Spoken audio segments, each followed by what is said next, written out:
Hello everyone, स्वागत है आप सभी का हरीश क्लासेज बुलंदशहर में। और एक लंबे गैप के बाद आज हम फिर से एक नई शुरुआत कर रहे हैं। ज़्यादातर क्वेश्चन यानी एग्ज़ाम को देखते हुए जो एग्ज़ाम में ज़्यादातर क्वेश्चन पूछे जाते हैं, इसी को लेकर के हम एक कंटिन्यू सीरीज लेकर आए हैं। और इस कंटिन्यू सीरीज़ को हम आगे बरकरार रखेंगे, चलाते चलेंगे आगे तक। ठीक है, टॉपिक बाय टॉपिक हम इसको कवर करते चलेंगे, क्योंकि ज़्यादातर एग्ज़ाम में जो क्वेश्चन पूछे जाते हैं उन्हीं को ज़्यादातर कवर करेंगे। और देखिए इसमें क्या होता है, ये एक ऐसा सब्जेक्ट है जिसको हम शुरुआत करने वाले हैं आज, क्योंकि देखा जाए तो इसी विषय से बाकी सब विषयों की उत्पत्ति भी मानी जाएगी। क्योंकि देखिए इस सब्जेक्ट को पढ़ने से हमें काफ़ी ज़्यादा अदर सब्जेक्टों में ज़्यादा हेल्प मिलती है। क्योंकि ये सब्जेक्ट ऐसा सब्जेक्ट है, क्योंकि इसमें देखिए आपको राजनीति भी मिलेगी देखने के लिए, आपको इकोनॉमिक्स भी देखने को मिलेगी, उसके बाद आपको ज्योग्राफी भी देखने को मिलेगी। क्योंकि इसमें स्थल जो आते हैं, स्थल कहाँ कौन सा स्थल संबंधित है, ठीक है, भारतीय सीमा की बात करें तो इसी सब्जेक्ट में आपके सब चीज़ें रिलेटेड हो जाती हैं। तो पहले इसको पढ़ना ज़रूरी होता है, उसके बाद हम कंटिन्यू सीरीज़ को आगे चलाएंगे। ठीक है, क्रम से सब्जेक्ट को उठाते चलेंगे, उसके बाद कंटिन्यू एक सीरीज़ चलाएंगे। क्योंकि इस सब्जेक्ट को आप पढ़ लोगे तो आपकी काफ़ी चीज़ें सॉल्व हो जाएंगी। ठीक है, तो हम बात कर रहे हैं भारतीय इतिहास की। भारतीय इतिहास की हम बात करें तो हम देखिए प्राचीन काल की अभी तक जो इससे पिछली क्लास आएंगी वो मैं धीरे धीरे कंटिन्यू करा दूंगा। ठीक है, आज हम प्राचीन भारत के मध्य से उठाते हैं एक वीडियो लेक्चर को। और उस मध्य में हम देखिए आज जो पढ़ेंगे वो मौर्य साम्राज्य के पतन के बाद का भारत, यानी मौर्य साम्राज्य के पतन के बाद जो प्राचीन काल में कौन कौन से शासक आए और कौन कौन से शासक ऐसे थे जिन्होंने अपने साम्राज्य की स्थापना करी। ठीक है, तो इन्हीं के बारे में हम पढ़ेंगे। उसके बाद से पहले हम जो पढ़ेंगे मौर्योत्तर काल में, तो मौर्योत्तर काल में वो चीज़ें पढ़ेंगे कि इसकी जानकारी के स्रोत कहाँ से हैं। ठीक है, तो आज हम जो क्लास शुरू करने वाले हैं वो करेंगे हम मौर्योत्तर काल। ठीक है, चलिए शुरुआत करते हैं मौर्योत्तर काल को लेकर के। तो आज का जो हमारा विषय है मौर्योत्तर काल।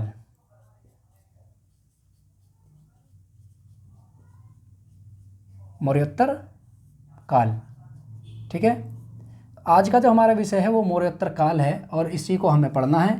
देखिए मौर्य साम्राज्य के पतन के बाद, देखिए मौर्य साम्राज्य का पतन कब हुआ था? मौर्य साम्राज्य का पतन हुआ था 185 बीसी में। ठीक है, ये बीसी और एडी ये मैं करा दूंगा, बीसी क्या होता है, एडी क्या होता है, इसके बारे में भी हम चर्चा करेंगे। तो देखिए बीसी यानी 185 बीसी में जो मौर्य वंश का अंतिम शासक होता है, ठीक है, मौर्य वंश का अंतिम शासक नाम क्या होता है इसका? बृहद्रथ। ठीक है, नाम होता है इसका बृहद्रथ। तो मौर्य वंश का ये अंतिम शासक होता है।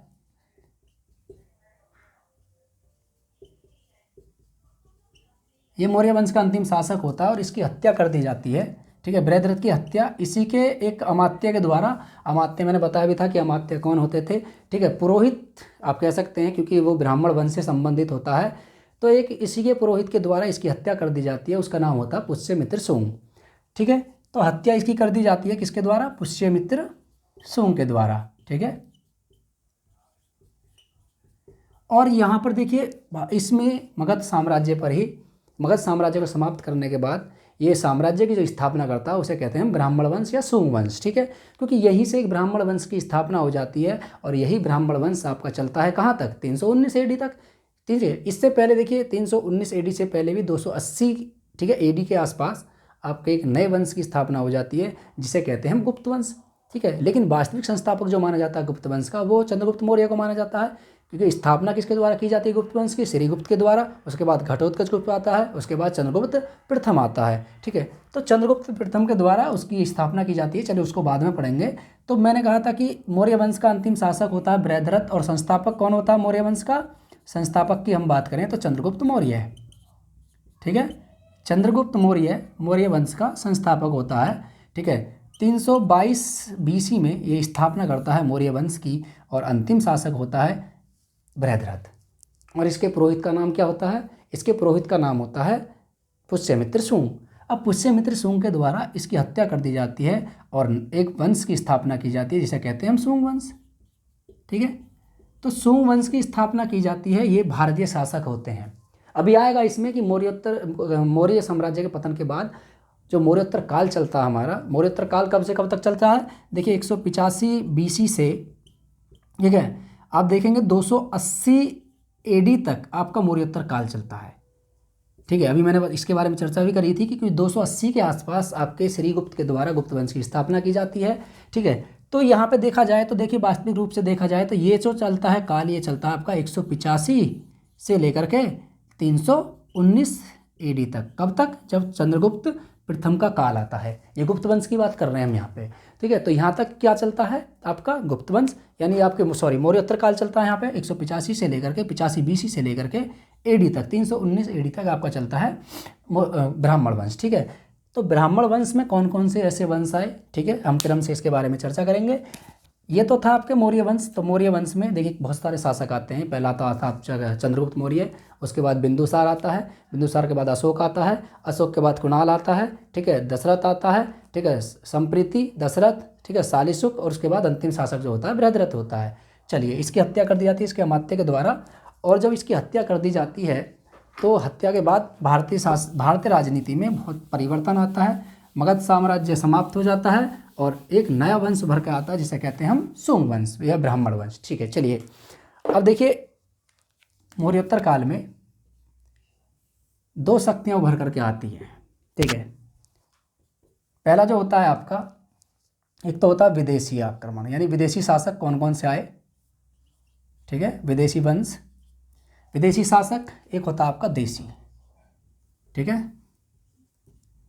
देशी शासक कौन कौन से उभर करके सामने आते हैं, तो क्रम से हम इनको देखेंगे। उसके बाद इनके स्रोत के बारे में चले जानकारी लेंगे कि स्रोत कौन कौन से हैं। तो देखिए, विदेशी की बात करें तो क्रम से कौन कौन से आते हैं, तो सबसे जो पहला आता है ये होते हैं आपके हिंद यवन शासक। हिंद यवन, सबसे पहले हिंद यवन आते हैं। उसके बाद क्रम से देखिए शक आते हैं। उसके बाद देखिए ठीक है, परथियाई आते हैं, परथियाई या पहलव, परथियाई या पहलव आते हैं। उसके बाद जो अंत में जो आते हैं वो कुषाण आते हैं, ठीक है। और कुषाणों का शासनकाल बहुत ज़्यादा महत्वपूर्ण होता है क्योंकि ये बहुत भारत की राजनीति में परिवर्तन करते हैं बहुत ज़्यादा। और देखिए यहाँ पर डेवलपमेंट के कुछ कार्य भी करते हैं कुषाण, इनको क्रम से हम पढ़ेंगे। अब वहीं अगर हम देशी शासकों की बात करें तो देखिए पहला आता है इसमें सुंग वंश। कौन सा आता है? सुंग वंश, ठीक है। और देखिए इसमें भी बहुत सारे ये जो आते हैं, जो विदेशी शासक आते हैं, ये जो आक्रमण करने के लिए आते हैं, ये अपना एक वंश चलाते हैं भारत में। और यहीं पर देखिए क्रम से धीरे धीरे ये चलेंगे। और उसके बाद जो अंत में जो आएगा वो कुषाण आएगा। कुषाणों को समाप्त कर दिया जाता है किसके द्वारा? गुप्तों के द्वारा, क्योंकि कुषाणों के ही सामंत होते हैं आपके कौन? गुप्त वंश। गुप्त जो होते हैं वो कुषाणों के ही सामंत होते हैं। और इसके शासक यानी अंतिम शासक को मार दिया जाता है गुप्त वंशों के द्वारा और एक नए वंश की स्थापना होती है भारत में, जिसे कहते हैं गुप्त वंश। अभी पढ़ेंगे उसके बारे में। चलिए, सुंग वंश। सुंग वंश के बाद देखिए यहाँ पर देखिए सुंग के साथ साथ एक वंश और आता है जिसे कहते हैं हम चेदी वंश, ठीक है। ये चेदी वंश संस्थापक इसका महामेघवाहन होता है। संस्थापक कौन होता है इसका? महामेघवाहन। देखिए इसके बाद देखिए यहाँ पे जो वंश आता है इसे कहते हैं हम कंडव वंश, ठीक है, कंडव वंश। और देखिए कंडव वंश के बाद जो वंश आता है, ठीक है, ये होता है आपका सातवाहन वंश। कौन सा होता है? सातवाहन वंश, ठीक है, सातवाहन वंश। संस्थापक के बारे में भी चर्चा करेंगे इनकी कि कौन कौन इनका संस्थापक होता है। क्रम से एक एक चीज़ को पढ़ेंगे। देखिए सातवाहन वंश के बाद जो वंश आता है आपके, इसे बोलते हैं हम इक्ष्वाकु वंश, ठीक है। और देखिए वाकाटक वंश भी आता है आपके, वाकाटक वंश चलता है, ठीक है। वाकाटक आभीर वंश भी आता है आपका, आभीर वंश होता है, वाकाटक वंश होता है, ठीक है, इक्ष्वाकु वंश होता है, चटु सातकर्णी वंश भी होता है, ठीक है। और जो अंतिम में जो वंश आता है उसका नाम होता है आपका वाकाटक वंश, ठीक है, क्रम से। तो आभीर वंश आता है यहाँ पे, आभीर वंश, ठीक है। आभीर वंश के बाद इक्ष्वाकु वंश, इक्ष्वाकु वंश। इक्ष्वाकु वंश के बाद जो आता है आपका चटु सातकर्णी,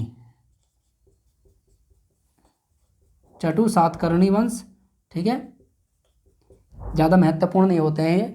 और अंतिम में जो शासक आते हैं, ठीक है, अंत में जो वंश आता है इसे कहते हैं वाकाटक। देखिए बहुत ज़्यादा महत्वपूर्ण होता है वाकाटक वंश। और वाकाटक वंश से देखिए ज़्यादा तो नहीं, इन्होंने जो अश्वमेध यज्ञ कराए थे उनके बारे में पूछ लेता है कि जो ब्राह्मण वंश में जो अंतिम वंश होता है कि कौन से ने कितने अश्वमेध यज्ञ कराए और इसका जो संस्थापक कौन था, ठीक है। तो इनके बारे में सब चीज़ हो जाएगी।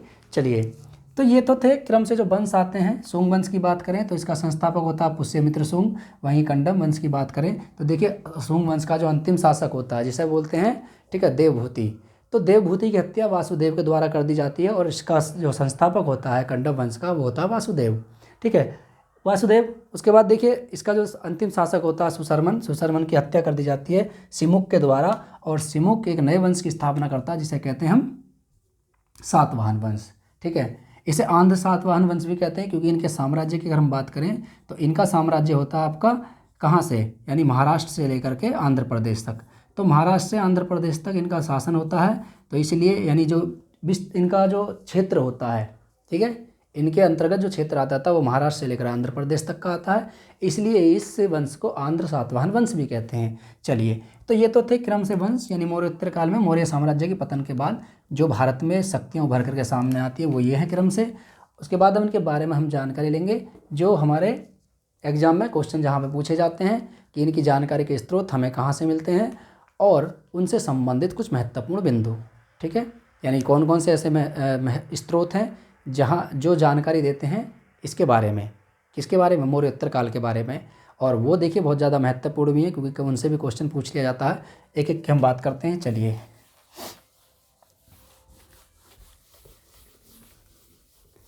तो मौर्योत्तर काल की जानकारी के महत्वपूर्ण स्रोत।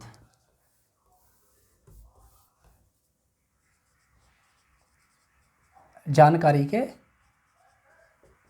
स्रोत, ठीक है, जानकारी के स्रोत की हम बात करें तो देखिए पहला जो आता है, नंबर फर्स्ट की बात करें तो इनमें आता है बौद्ध ग्रंथ।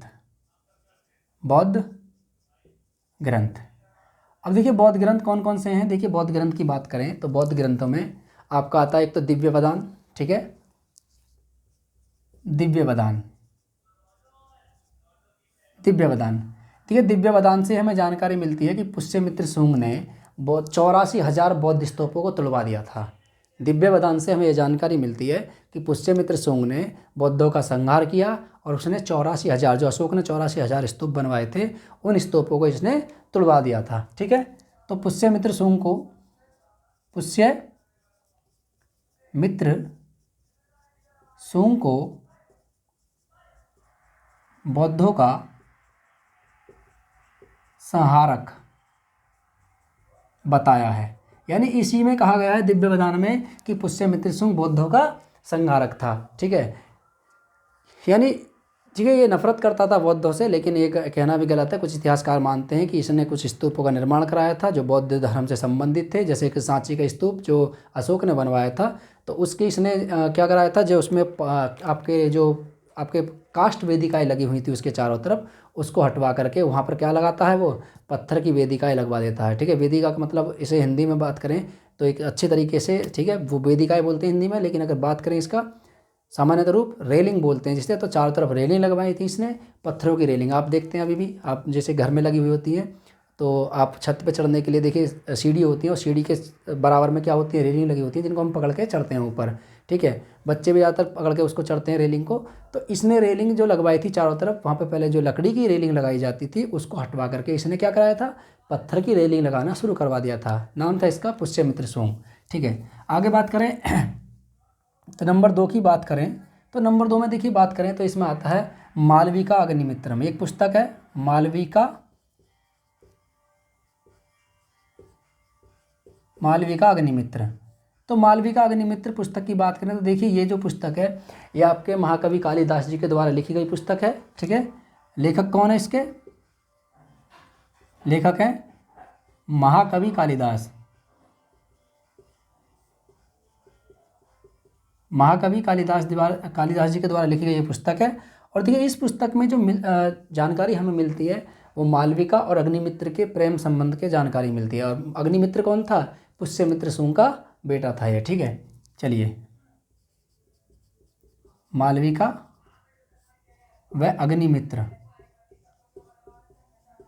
मालविका व अग्निमित्र के प्रेम संबंध की जानकारी। ठीक है, मालविका व अग्निमित्र के प्रेम संबंध की हमें इसमें जानकारी मिलती है। और ये अग्निमित्र कौन था, अग्निमित्र जो था ये आपके पुष्यमित्र शुंग का बेटा था। वहीं अगर हम बात करें तो इसी में हमें जानकारी मिलती है कि एक वासुदेव ने, ठीक है, किसको हराया था, यवनों को पराजित किया था। किसको हराया था इसने, यवनों को इसने पराजित किया था। तो इसी से हमें जानकारी मिलती है कि वासुदेव ने यवनों को पराजित किया। वहीं बात करें मिलिंद पनों की, ठीक है, नंबर 3, मिलिंद पनव। ठीक है, देखिए ये एक बौद्ध भिक्षु थे, नाम था उनका, जो बौद्ध भिक्षु है इनका नाम था नागसेन। तो बौद्ध भिक्षु नागसेन द्वारा रचित। ठीक है, बौद्ध भिक्षु नागसेन द्वारा रचित ये पुस्तक है। और देखिए इसी पुस्तक की बात करें तो इस पुस्तक में जो हमें जानकारी मिलती है, इसी पुस्तक में हमें जानकारी मिलती है कि यूनानी शासक, ठीक है, मिनांडर जो था, ठीक है, जिसे हम मिनांडर कहते हैं, यूनानी शासक मिनांडर, ठीक है, इसके एक नाम मिलिंद का भी उल्लेख मिलता है हमें, तो यूनानी शासक मिनांडर था। इसके बारे में हमें जानकारी मिलती है इसी पुस्तक से, क्योंकि मिनांडर और बौद्ध भिक्षु नागसेन के मध्य एक संवाद हुआ था। मिनांडर के द्वारा कुछ क्वेश्चन पूछे गए थे, यानी कुछ प्रश्न पूछे गए थे नागसेन से, नागसेन ने उनका उत्तर दिया था बहुत अच्छे तरीके से। तो इसलिए जो मिनांडर था वो नागसेन से बहुत ज़्यादा प्रभावित हुआ, बाद में बौद्ध धर्म ग्रहण कर लेता है। ठीक है, तो ठीक है, मिनांडर, तो मिनांडर के बारे में जानकारी मिलती है, यूनानी शासक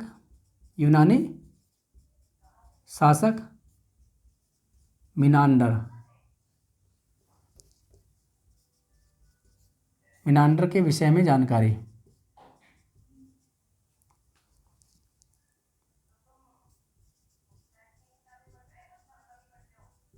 ठीक है, तो यूनानी शासक मिनांडर के विषय में जानकारी मिलती है। और मैंने बताया भी था कि दोनों के मध्य संवाद होता है, उस संवाद में नागसेन इसका सही से उत्तर देते हैं, बाद में मिनांडर के द्वारा बौद्ध धर्म ग्रहण कर लिया जाता है। ठीक है, तो बौद्ध भिक्षु बन जाता है ये। ठीक है, तो कभी धर्म के बारे में पूछने लगे कि मिनांडर का धर्म कौन सा है, तो वो बौद्ध धर्म को मानने लगता है। ठीक है, आगे बात करें हम, देखिए इसकी और भी बहुत सारी पुस्तक आते हैं, जैसे कि आपका एक और की बात करें तो इसमें आता है नानाघाट अभिलेख।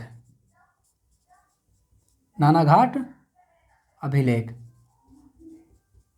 ठीक है, नानाघाट अभिलेख की बात करें तो देखिए नानाघाट अभिलेख जो लिखा गया था ये, ठीक है, सातकर्णी जो एक थी, तो ये आपके देखिए गौतमीपुत्र सातकर्णी जो आता है उसकी माँ थी। ठीक है, तो सातकर्णी द्वारा यानी रानी नागनिका के द्वारा लिखा गया एक अभिलेख था ये। तो रानी नागनिका द्वारा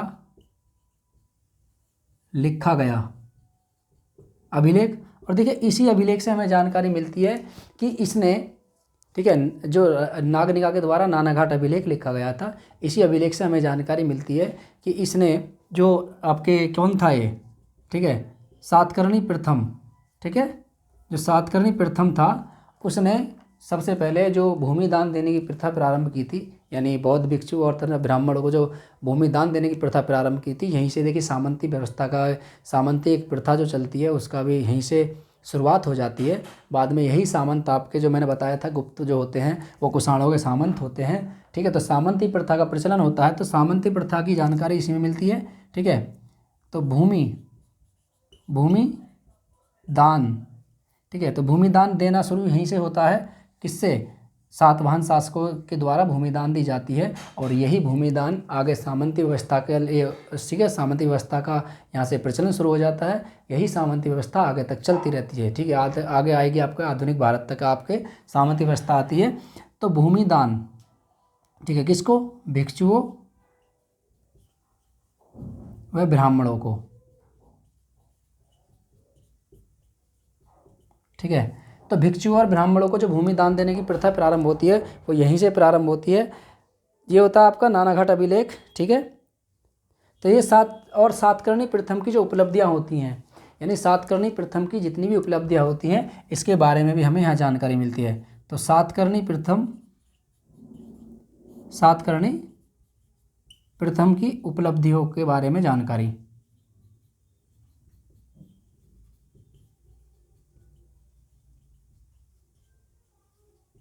विषय में जानकारी। ठीक है, आगे बात करें, देखिए अयोध्या अभिलेख।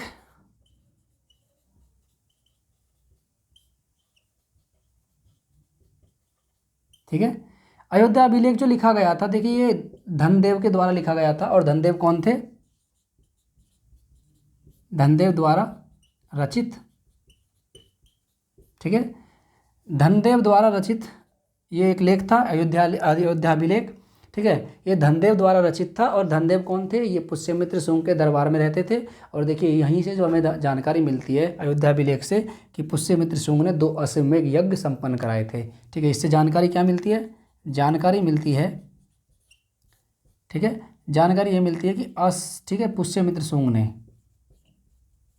पुष्यमित्र शुंग ने 2 अश्वमेध यज्ञ करवाए। ठीक है, 2 अश्वमेध यज्ञ कराए। वहीं अगर हम बात करें अगले नेक्स्ट, ठीक है, नंबर 6 की बात करें। देखिए नंबर 6 में जो आता है हमारा, तो नंबर 6 में आता है हमारा बेसनगर अभिलेख। ठीक है, बेसनगर अभिलेख भी इसके बारे में जानकारी देता है। वहीं अगर हम बात करें नासिक अभिलेख की, तो देखिए नासिक अभिलेख से भी क्वेश्चन आता है, नासिक अभिलेख। ठीक है, नासिक अभिलेख, नासिक अभिलेख की बात करें तो देखिए ये क्यों महत्वपूर्ण है नासिक अभिलेख? ये इसलिए महत्वपूर्ण है नासिक अभिलेख क्योंकि देखिए ये जो लिखा गया था ये रानी बलश्री के द्वारा लिखा गया अभिलेख था। और इसमें गौतमी पुत्र सातकर्णी, जो गौतमी पुत्र सातकर्णी था उसकी विजयों के बारे में इसमें जानकारी मिलती है।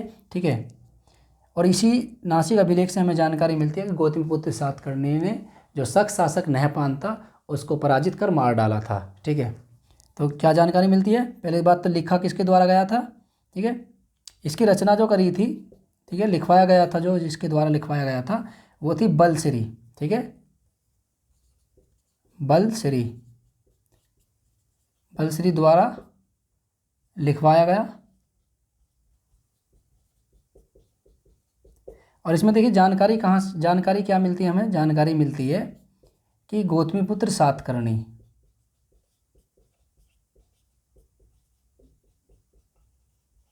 जो गौतमीपुत्र सातकर्णी था उसने शक शासक नहपान को पराजित करके मार डाला था। यहाँ से हमें ये जानकारी मिलती है। ठीक है, तो याद रखना, तो गौतमीपुत्र सातकर्णी, ठीक है, जो गौतमीपुत्र सातकर्णी था इसने शक शासक नहपान को पराजित किया और पराजित करके मार डाला। यहाँ से हमें ये जानकारी मिलती है। चलिए आप इसको नोट कर लीजिए, उसके बाद नेक्स्ट कराते हैं।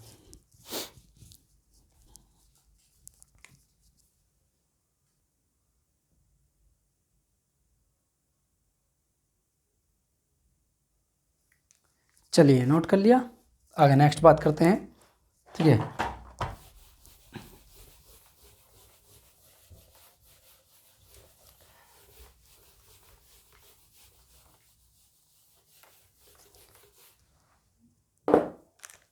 ठीक है, अगर बात करें देखिए महाभाष्य। ठीक है, महाभाष्य, ठीक है, और देखिए महाभाष्य की जो रचना करी गई थी वो पतंजलि के द्वारा की गई थी।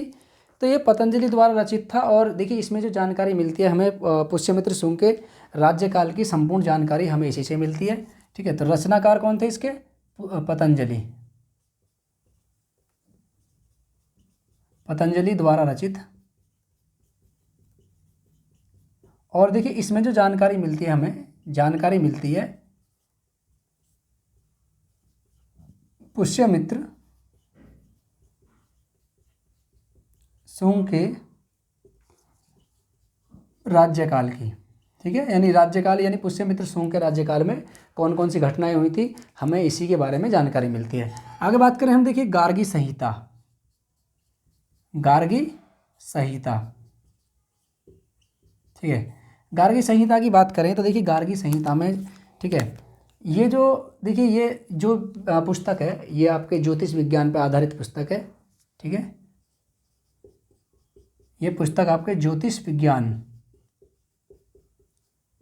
विज्ञान पर आधारित। और देखिए इसी से हमें जो जानकारी मिलती है, इसमें ये जानकारी मिलती है कि जो यवन थे हमारे, यवन जो थे वो देखिए आक्रमण करते हुए कहाँ तक पहुँच चुके थे? पाटलिपुत्र तक पहुँच चुके थे। ठीक है, तो इन्होंने मध्य भारत पर आक्रमण किया और यहाँ से बढ़ते हुए सीधा कहाँ पहुँचे थे? पाटलिपुत्र, यानी मगध की राजधानी पाटलिपुत्र उस समय तक। ठीक है, जो मगध की राजधानी थी पहले पाटलिपुत्र, तो उस तक पहुँच चुके थे। तो यवनों के आक्रमण, ठीक है, आक्रमण की जानकारी। ठीक है, और यहीं से हमें जानकारी मिलती है कि यवनों ने पाटलिपुत्र पर आक्रमण किया। यवनों ने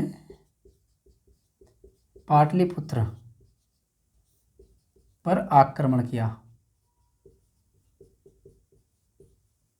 ठीक है, आगे नेक्स्ट बात करें हम, देखिए एक और है हमारा बेसनगर अभिलेख। जो बेसनगर अभिलेख है हमारा, उसके बारे में भी उससे भी हमें जानकारी मिलती है। बेसनगर अभिलेख,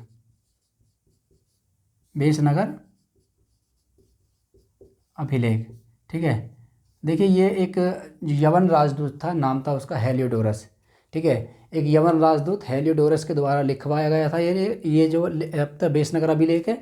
और देखिए हेलियोडोरस कौन था? हेलियोडोरस ठीक है, एंटियोकीडस, जो आपका एंटियोकीडस था, उसका जो दरबारी था ये, वो राजदूत बना करके भेजता है भागभद्र के दरबार में। ठीक है, जो आपके भागभद्र में जो होता है, ठीक है, भागभद्र जो आपके जो सुंग वंश का जो सुंग वंश का जो एक शासक होता है भागभद्र, तो वो उसके दरबार में भेजा जाता है किसको? हेलियोडोरस को। और हेलियोडोरस के द्वारा ही इसको लिखवाया जाता है बेसनगर अभिलेख को। और इस अभिलेख से जो हमें जानकारी मिलती है वो हमें ये जानकारी मिलती है कि मध्य भारत में, ठीक है, शैव धर्म की कैसे स्थापना हुई थी। मध्य भारत यानी भारत में, संपूर्ण मध्य भारत में कैसे शैव धर्म फैला था, इसके बारे में हमें यहाँ से जानकारी मिलती है। चलिए, तो बेसनगर अभिलेख किसके द्वारा लिखवाया गया था? हेलियोडोरस के द्वारा, हेलियोडोरस के द्वारा। ठीक है, हेलियोडोरस राजदूत बन के आया था। ठीक है, ठीक है, भद्रमित्र के दरबार में। ठीक है, जो भागभद्र होता है, ठीक है, भागभद्र के मित्र के दरबार में ये राजदूत बन के आया था। और यही इसी अभिलेख से हमें जो जानकारी मिलती है वो ये जानकारी मिलती है मध्य भारत में शैव धर्म का विकास।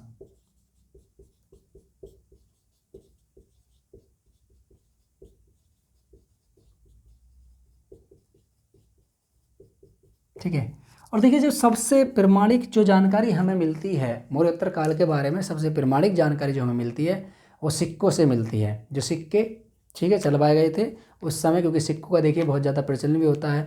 सिक्के भी चलाए जाते हैं, तांबे के सिक्के, चांदी के सिक्के, वहीं आपके सोने के सिक्के। तो सबसे पहले जो सोने के सिक्के चलाने का जो श्रेय प्राप्त है वो हिंद यवन शासकों को ही प्राप्त है। ठीक है, यूनानियों के द्वारा सिक्के के आपके सोने के सिक्के चलाए गए थे। उसके बाद जो सबसे शुद्ध सोने के सिक्के चलाए थे वो कुषाण शासक यानी कनिष्क के द्वारा प्रथम शताब्दी में सिक्के चलवाए गए थे। ठीक है, अभी आएगा इसमें सब चीज़, एक पूरा क्रम से हम इस चीज़ को चलेंगे। तो ठीक है, तो ये थे जानकारी के प्रमुख स्रोत। तो सिक्के, ठीक है, जानकारी के सबसे प्रमाणिक स्रोत, सबसे महत्वपूर्ण, ठीक है, स्रोत, ये हमें पूरी एकदम सटीक जानकारी देते हैं मौर्योत्तर काल के बारे में। यानी मौर्योत्तर काल के बारे में जो सबसे सटीक जानकारी मिलती है वो सिक्कों के द्वारा ही मिलती है, क्योंकि मौर्योत्तर काल में बहुत ज़्यादा सिक्कों के सिक्के डाले गए, जिसमें आपके बहुत सारे सिक्के होते हैं, चांदी के सिक्के, शीशे के सिक्के, ठीक है, आपके पोटीन के सिक्के, ठीक है, जो आपके सात उसके सातवाहन शासकों के द्वारा सिक्के डाले जाते हैं, पोटीन, ठीक है, शीशे के सिक्के। तो यहाँ पर चांदी के सिक्के भी आते हैं, सोने के सिक्के भी आते हैं, इन सभी के बारे में हम आगे पढ़ेंगे। ठीक है, चलिए आज के लिए इतना ही काफ़ी, मिलते हैं नेक्स्ट वीडियो में, तब तक के लिए जय हिंद। ठीक है, और ये देखिए कंटिन्यू सीरीज है, इसको हम रोज़ाना कंटिन्यू कराएंगे। ठीक है, रोज़ाना शाम के 5 बजे आपको ये सीरीज़ मिलती चली जाएगी, पूरे के पूरे एक वीडियो। तो रोज़ाना शाम के 5 बजे, ठीक है, क्लास आपको अवेलेबल कर दी जाएगी। आप जुड़े रहिए, बने रहिए, देखते रहिए। ठीक है, आपकी तैयारी के लिए बेहतर प्रयास हम करते हैं और आप भी बेहतर प्रयास करिए। ठीक है, धन्यवाद।